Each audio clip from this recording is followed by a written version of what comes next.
नमस्कार दोस्तों, आप सबका स्वागत है। भगवान श्री गणेश की पूजा हर पूजा से पहले की जाती है। आज बुधवार का दिन है और भगवान श्री गणेश हर विघ्न बाधा को दूर करते हैं। अपने सुहाग की लंबी आयु और ससुराल हमेशा खुशियों से भरा रहे, ऐसा वरदान देने वाले श्री गणेश की कहानी आज हम सुनते हैं।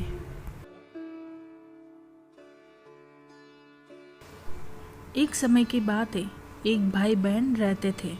बहन का नियम था कि वह अपने भाई का चेहरा देखे बिना खाना नहीं खाती थी। हर रोज़ वह सुबह उठती थी और जल्दी जल्दी सारा काम करके अपने भाई का मुंह देखने के लिए उसके घर जाती थी। एक दिन रास्ते में एक पीपल के नीचे गणेश जी की मूर्ति रखी थी। उसने भगवान के सामने हाथ जोड़कर कहा कि मेरे जैसा अमर सुहाग और मेरे जैसा अमर पीहर सबको दीजिए। यह कहकर वह आगे बढ़ जाती है। जंगल की झाड़ियों के कांटे उसको पूरे रास्ते चुभते रहते हैं। वह भाई के घर पहुंची और भाई का मुंह देखकर बैठ गई तो भाभी ने पूछा, पैरों में क्या हो गया? यह सुनकर उसने भाभी को जवाब दिया कि रास्ते में जंगल की झाड़ियों के गिरे हुए कांटे पाँव में चुभ गए हैं। जब वह वापस अपने घर आ गई तब भाभी ने अपने पति से कहा कि रास्ते को साफ करवा दो, आपकी बहन के पाँव में बहुत सारे कांटे चुभ गए हैं। भाई ने तब कुल्हाड़ी लेकर सारी झाड़ियों को काट कर रास्ता साफ कर दिया, जिससे गणेश जी का स्थान भी वहां से हट गया। यह देखकर भगवान गणेश को गुस्सा आ गया और उसके भाई के प्राण हर लिए। लोग अंतिम संस्कार के लिए जब भाई को ले जा रहे थे तब उसकी भाभी रोते हुए लोगों से कही, थोड़ी देर रुक जाओ, उसकी बहन आने वाली है। वह अपने भाई का मुंह देखे बिना नहीं रह सकती है, उसका यह नियम है। तब लोगों ने कहा, आज तो देख लेगी पर कल कैसे देखेगी।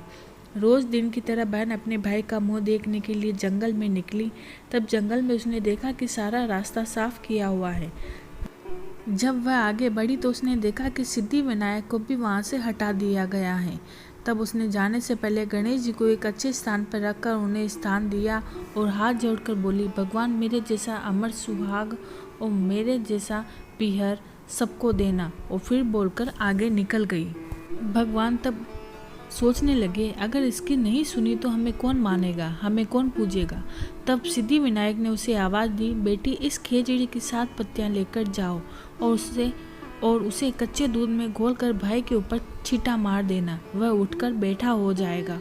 यह सुनकर जब बहन पीछे मुड़ी तो वहाँ कोई नहीं था। फिर वह सोचने लगी कि ठीक है, जैसा सुना वैसा कर लेती हूँ। फिर वह 7 खेजड़ी की पत्तियां लेकर अपने भाई के घर पहुंची।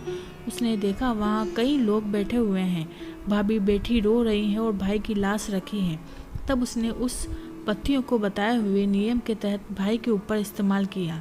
तब भाई उठकर बैठ गया। भाई बोला बहन से, मुझे बहुत ही गहरी नींद आ गई थी।